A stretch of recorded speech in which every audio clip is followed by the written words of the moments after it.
cette cinquième vidéo consacrée aux nouvelles de l'atelier, je vous propose de porter un regard sur les dernières acquisitions qui ont été faites depuis la vidéo précédente. Dans les commentaires, certains m'ont dit tiens, c'est curieux, que devient le plateau diviseur que vous avez acheté, ou que devient la fonderie que vous avez fait. En fait, j'anticipe sur les besoins. Pour la fonderie, par exemple, j'estime qu'il valait mieux faire la fonderie, acheter le creuset et faire tout le matériel nécessaire avant d'avoir à s'en servir. C'est pas au moment où on en a besoin qu'il va falloir la faire, compte tenu du temps qu'il faut pour la réaliser. Concernant l'achat du plateau diviseur, c'est pareil, je l'ai eu avec une forte réduction, j'ai bénéficié d'une promotion. Et évidemment, je l'ai acheté alors que je n'en avais pas, et ça fait peut-être un an que je l'ai acheté, et je ne m'en suis pas encore servi, mais enfin je l'ai, et d'ailleurs je suis en train de faire une pièce dont vous allez avoir la vidéo dans quelques jours, et pour cette pièce j'ai besoin justement du plateau diviseur, je n'ai pas eu besoin d'en acheter un exprès. Je vous propose maintenant de regarder ce que j'ai acheté, et ce qui va servir dans X temps. Alors le premier accessoire que je vais vous montrer, c'est un tourteau. Vous avez pu le voir en utilisation dans une des vidéos que j'ai fait qui concerne donc la butée de table de fraisage, la butée des tours. Donc avec des plaquettes amovibles, interchangeables. Il est fait 50 mm de diamètre. Et il est ma foi bien commode, il donne un bon état de surface. J'ai été assez agréablement surpris par ce tourteau, d'autant que je ne l'ai pas vraiment payé très cher. Je l'ai eu chez Banggood pour une somme, je crois, avec le cône CM3, pour une somme inférieure à 30 € par là, 30 € port compris. Alors, bon, évidemment, le délai de livraison a été assez long, j'ai attendu, je crois, presque un mois. Mais en fait, ça valait la peine, parce que à ce prix-là, je prenais pas grand risque, et il fonctionne très bien. Un autre appareil qui est tout neuf, donc, que je n'ai pas encore utilisé, c'est une mini tête à léser. Elle n'est pas automatique, c'est tout à fait manuel. Elle est livrée avec deux cônes Morse, un CM2 pour ceux qui sont équipés de CM, trois cônes Morse, CM2, CM1, CM2, CM3. Donc ça s'adapte sur toutes les petites fraiseuses que l'on peut avoir dans nos ateliers de bricolage, mais aussi sur des machines plus grosses équipées en CM3. Je peux rien dire dessus au niveau de l'utilisation, je ne m'en suis pas servi. Alors ici, elle est livrée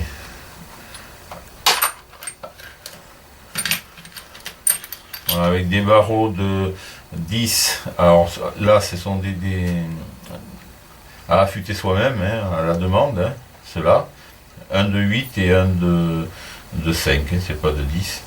Et puis également, prêt à l'emploi. Alors donc c'est quand j'en aurai besoin, quand je l'utiliserai, à ce moment-là je me ferai une idée de ce que ça vaut vraiment. En tout cas, ça présente pas mal, ça a l'air bien fini.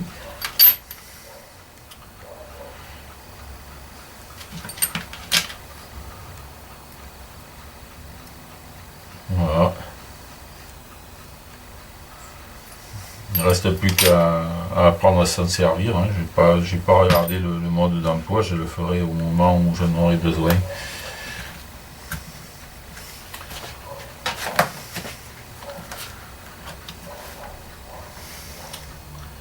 Alors je regarde, bon le poids tout ça on s'en fout. Deux barreaux, donc livrés avec deux barreaux à scie rapide supérieure de 5 et diamètre 8, vous les avez vus.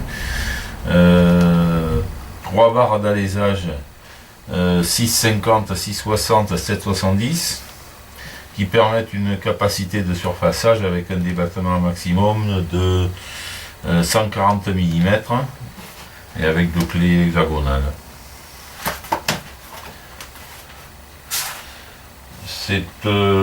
Cet accessoire n'a pas coûté, on peut se le procurer pour autour de 100 € en promotion, hein. C'est à ce prix là que je l'ai eu avec le CM3.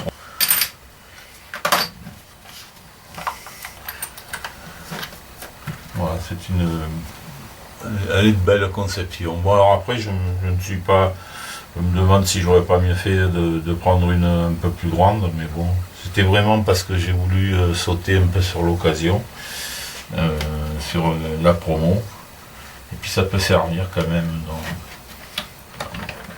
ne serait-ce que pour surfacer, quand même assez grand. J'ai pas de tourteau qui me permettent d'accéder à cette côte de plus de 110. Un autre achat qui concerne donc cette fois-ci la métrologie, c'est un pied à coulisses. Alors bon, la marque, je peux la citer, c'est Manuson, mais c'est pas vraiment des marques, c'est du Made in China, hein, vous vous en doutez bien. Un pied à coulisses digital. Voilà, alors je m'en sers, vous avez pu le voir dans les vidéos, je présente les mesures que je fais avec, c'est plus facile pour la caméra, puis c'était commode pour moi également parce qu'avec la vue qui baisse un peu malgré les lunettes, eh bien, le pied à coulisses traditionnel, il me fallait pas mal de temps pour le lire. L'avantage de ça, c'est que la lecture est aisée, sauf que là il faut toujours procéder à une remise à zéro, et quelquefois il donne des indications un peu fantaisistes, on s'en aperçoit de suite, hein, quand pour 2 cm vous avez 26 d'affiché, etc. Ça vous le voyez, vous en doutez. Mais enfin c'est quand même assez embêtant, donc j'en suis moyennement satisfait. Alors ça on peut se le procurer pour moins de 20 €, hein, dans toutes les surfaces, grandes surfaces de bricolage, hein, Casto Merlin et compagnie, hein. Et voilà, donc il est facile à trouver. Bon, je mets un bémol quand même sur la qualité, quoi, hein, parce que bon, on s'aperçoit que les chiffres sont pas très stables. Bon, c'est pas un achat que je referais si connaissant ça. En fait, il vaut mieux peut-être prendre dans des marques davantage et naturellement plus chères. Toujours dans la métrologie, pour donc c'est les achats les plus importants que j'ai fait, je pense, dans ce domaine-là. Des jauges télescopiques. Alors beaucoup d'entre vous connaissent, hein. Ça va servir, donc il y en a là 8, il y a 6 jauges télescopiques qui permettent donc des mesures de 8 jusqu'à 150 mm. Alors la plus petite 8 mm, donc en fait vous vous doutez, ces jauges télescopiques vont servir pour les mesures intérieures, les diamètres évidemment. Le fonctionnement est simple, hein. On l'introduit dans l'alésage que l'on veut mesurer, voilà, et on bloque ici à l'aide de la petite molette. Le diamètre ici, la dimension est repérée. Ensuite, avec un pied à coulisses ou un micromètre, on procède à la mesure. Il est recommandé de faire plusieurs mesures, hein, pour être certain. Voilà, c'est donc pour des endroits pas commodes à mesurer, là où les becs du pied à coulisses ne sont pas suffisants, hein, pas efficaces. Avec ça, on arrive. Alors j'ai déjà vu sur bien des sites d'usinage cet accessoire utilisé, hein, voilà. Alors ça Je les ai eus pour une trentaine d'euros. Dans une pochette plastique qui va peut-être pas durer très longtemps. Je m'en suis servi déjà 2 ou 3 fois hors caméra.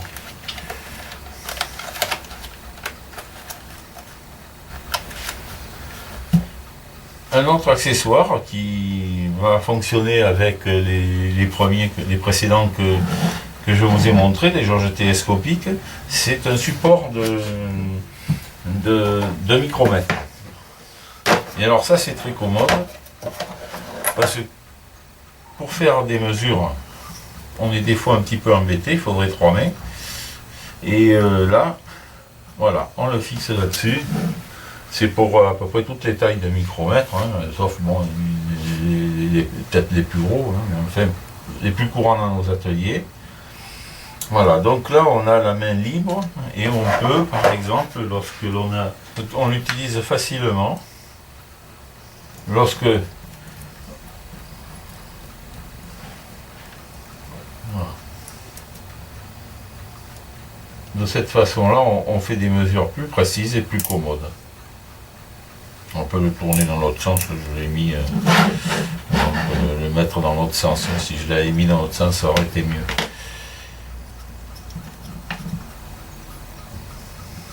Voilà, orientable, d'une bonne commodité quand même. C'est quand même plus commode que de tenir à la fois d'une main le micromètre et puis de l'autre la pièce à mesurer.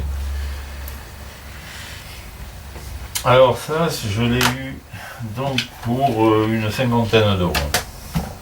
Je pense qu'il était en promo également. C'est costaud, c'est assez lourd. Donc c'est fiable, ça inspire confiance.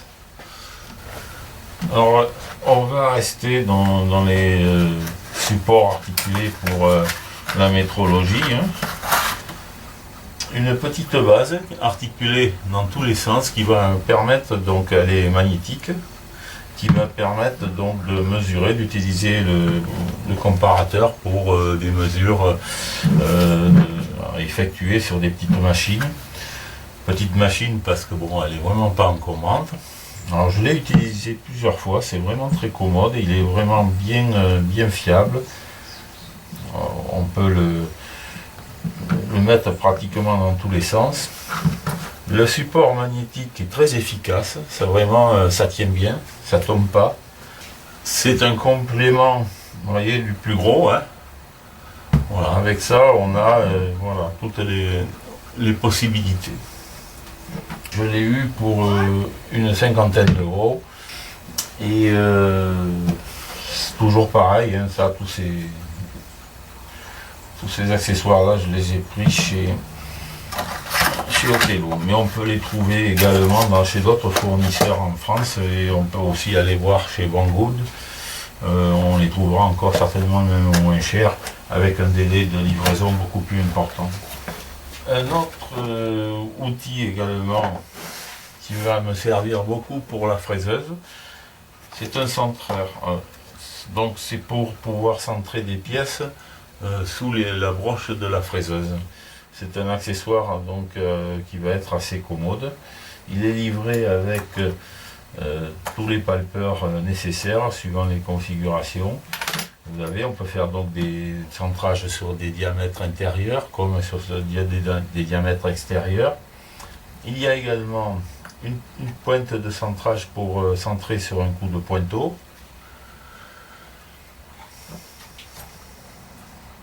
Voilà, donc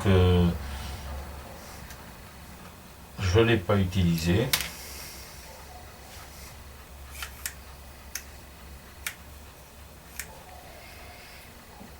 Il va me falloir bon, apprendre à m'en servir, bien que j'ai déjà vu pas mal de chaînes l'utiliser, hein, d'usineurs utiliser ce genre d'appareil.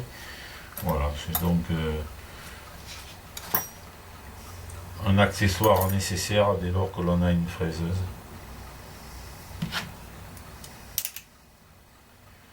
Alors ça, je l'ai acheté chez Micron France. une société qui se trouve dans le nord,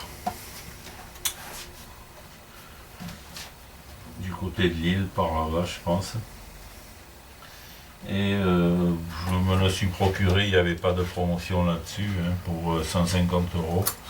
Je pense qu'on peut également l'avoir moins cher en commandant à l'étranger. Voilà, mais bon, c'est quand même un prix toujours abordable pour ce genre d'accessoires quand même qui sont précis. Avec un beau coffret. Enfin, pour terminer, je voudrais vous présenter des guides pratiques d'usinage, édités par Hachette Technique. Il y en a bon 3. Un qui concerne la pratique de l'usinage, le fraisage. C'est des guides qui s'adressent à des étudiants dans l'usinage industriel. Ils sont vraiment très commodes, très bon. C'est vraiment pour tous les niveaux, hein, mais vraiment aussi pour des niveaux assez professionnels. C'est très intéressant de pouvoir les consulter. C'est plus souvent, c'est rédigé sous la forme de rappel à la suite de cours, mais aussi vous l'avez pour abordable, même pour des débutants. Vous allez y trouver toujours des renseignements très intéressants. Ces guides sont assez connus, on vous rappelle donc des fondamentaux et également pas mal de précisions, même jusqu'au CNC, j'ai vu. Bon, moi j'aime pas trop ça, mais enfin voilà, ça. Même pour la commande numérique, vous avez donc pour le fraisage, vous avez également le même guide pour le tournage. Alors vous abordez les vitesses de coupe, les différents outils, vous avez des tables également, des dimensions des cônes. Vraiment c'est une mine de renseignements. Et également concernant l'ajustage et le montage. Alors là on vous rappelle les plans, ce que c'est les plans, comment les déchiffrer, la normalisation. Voilà. C'est même un bon livre de chevet. Si vous n'arrivez pas à vous endormir, ben vous le lisez. Alors c'est vraiment, on voit que sur les machines présentées, ça s'adresse à des professionnels. Hein. C'est pas nos petites machines, mais on peut en tirer beaucoup de profit. Vous avez même quelques rappels de calcul